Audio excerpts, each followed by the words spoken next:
Halo saudaraku pendengar yang saya kasih dalam kasih Kristus, kita berjumpa lagi dalam acara program Kuasa Kebenaran.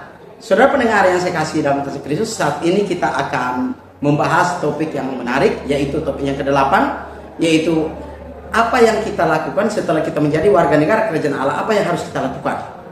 Jadi ketika kita menjadi warga negara kerajaan Allah, kita harus lakukan sesuai dengan perjanjian baru. Tapi sebelum topik ini kita bahas bersama, mari kita berdoa. Bapa kami di surga, kembali lagi kami menghadap di Kau Bapa. Kami bersyukur hari ini di mana Bapa memberikan kesempatan kepada kami untuk belajar bersama-sama dan saling menguatkan di dalam firman-Mu. Karena itulah maunya Bapa dalam kehidupan kami. Bapa sekiranya memimpin acara ini dari awal hingga akhirnya dengan tidak kurang apapun. Dan bagi hamba yang akan menyampaikan kebenaran-Mu, biarlah Bapa mengingatkan hamba agar apa yang hamba persiapkan itu benar-benar dapat disajikan, bersetuju dan sesuai dengan sabda firman-Mu. Karena kami percaya firman-Mu itu adalah Engkau sendiri, dan ketika kami menyampaikan firman-Mu harus berdasarkan maunya Tuhan. Terima kasih Bapa, inilah doa dan permohonan kami dalam nama Yesus kami berdoa kepadamu. Amin.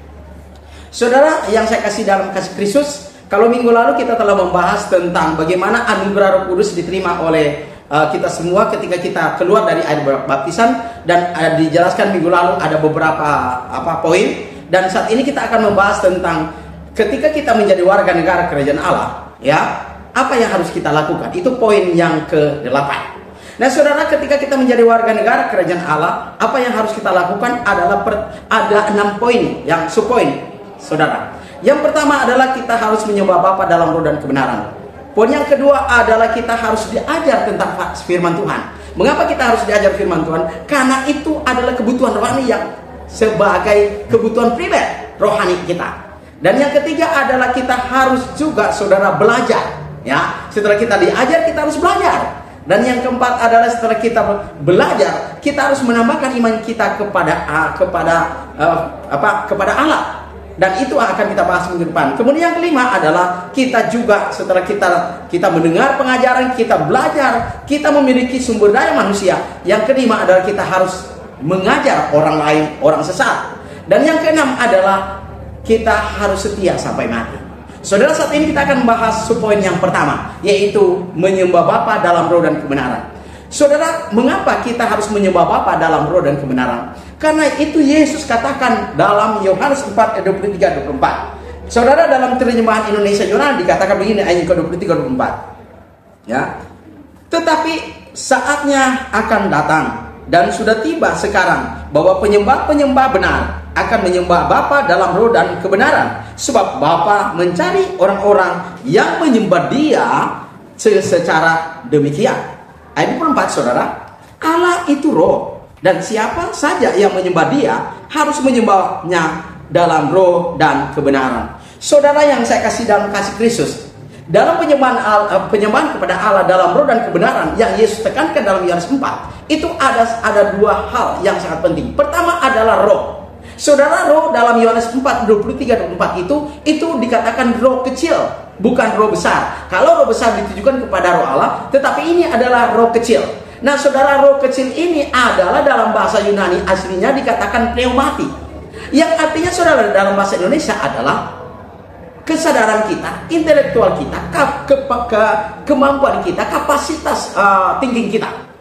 Nah saudara, yang kedua adalah kebenaran. Nah saudara, kebenaran itu dijelaskan oleh Yesus dalam Yohanes 4 23-24. Itu kebenaran dalam bahasa Yunani adalah aletheia, yang adalah dijelaskan oleh Paulus nantinya dalam Efesus 1 ayat 13, yaitu kebenaran itu adalah Injil keselamatan. Nah saudara, kedua hal ini harus sejalan dan bekerja bersama-sama. Roh kita adalah kemampuan kita, intelektual kita, atau kemampuan atau kecerdasan kita, dan harus berdasarkan kebenaran aletheia dalam bahasa Yunani-nya, yaitu Injil. Nah saudara, Yesus menekankan dua hal ini. Nah saudara, Yesus menekankan ini masa akan datang, dan kepada kita sekarang sudah datang masa itu. Dan di dalam penyembahan kepada Allah saudara, Yesus ya dalam pesannya kepada para rasul dalam Markus 16 ayat 15-16 dan Matius 28 ayat 19-20, pergi ke seluruh dunia beritakan Injil. Di dalam Injil saudara menjelaskan bahwa kita menyembah Bapa dalam roh dan kebenaran pada setiap hari Ahad. Itu terjadi pertama saudara di Kisah Rasul pasal 2. Ya, Kisah Rasul pasal 2. Kemudian saudara, dalam penyembahan ada 5 elemen yang harus kita taati, yang harus kita lakukan. Pertama adalah memuji Tuhan tanpa alat musik. Itu Kolose 3 ayat 16, Efesus 5 ayat ke-19. Kemudian dalam Ibrani 13 ayat 15, memuji Tuhan tanpa alat musik, tetapi buah-buahan bibir mulut. Yang kedua saudara, berdoa, berdoa Roma 12 ayat ke-16. Kemudian yang ketiga adalah kita harus mengambil perjamuan Tuhan. Perjamuan Tuhan adalah memperingati pengorbanan Kristus sampai Ia datang pada kali yang kedua.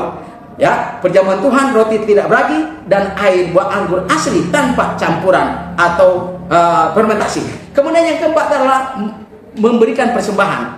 Saudara, persembahan itu diberikan oleh kita harus setiap hari Minggu. Itu dijelaskan dalam 1 Korintus 16 ayat 1 dan 2. Kemudian yang kelima adalah kita harus mendengarkan khotbah atau pelajaran. Pelajaran yang sangat penting, kita mendengarkan pelajaran di dalam perhimpunan, persekutuan dalam penyembahan kepada Allah, untuk menguatkan iman kita, untuk memberikan motivasi rohani kepada kita agar kita semakin kuat menjalani kehidupan hari-hari kita, agar kita tidak berdosa dan kita tidak murtad. Dan itulah pentingnya perhimpunan. Dan yang terakhir adalah kita harus berdoa kepada Tuhan sebagai doa penutup. Saudaraku yang saya kasih dalam kasih Kristus, dengan demikian Yesus menekankan bahwa kita harus melakukan hal kedua ini, yaitu harus berdasarkan roh kita, kecerdasan kita. Tapi di samping itu kecerdasan kita harus sesuai dengan atau harus harmonis dengan kebenaran itu. Kebenaran itu adalah Injil, bukan perjanjian lama, yaitu Injil keselamatan, Efesus 1 ayat ke-13.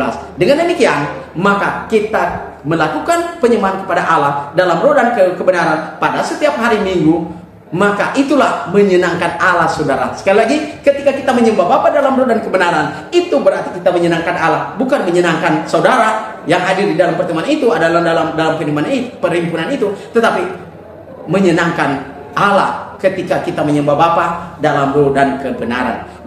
Demikianlah saudara pembahasan kita pada saat ini, dan minggu depan kita akan bahas poin yang kedua, yaitu kita harus diajar. Saudara, dengan demikian maka sudahlah pelajaran kita pada subpoin yang pertama, yaitu menyembah Bapa dalam roh dan kebenaran. Saudara, mari kita berdoa.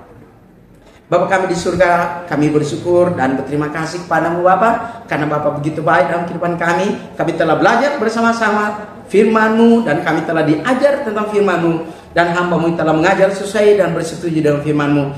Bapa, biarlah apa yang kami ajar, kami terima, biarlah itu berkenan kepadamu, dan itu membawa kami menuju surga yang kekal. Karena ketika kami menjadi warga negara kerajaan Allah, itulah maunya Bapa dalam kehidupan kami, saling mendorong, memotivasi tentang firman-Mu agar kami mencapai surga yang Engkau kehendaki dan kami inginkan. Terima kasih Bapa, biarlah kami berjumpa lagi pada masa yang akan datang dalam topik yang berbeda atau subpoin yang berbeda. Terima kasih Bapa, inilah doa dan permohonan kami, ampuni salah dan dosa kami, dalam nama Yesus Kristus kami bawa kepadamu. Terpujilah Engkau Bapa kekal selama-lamanya. Amin.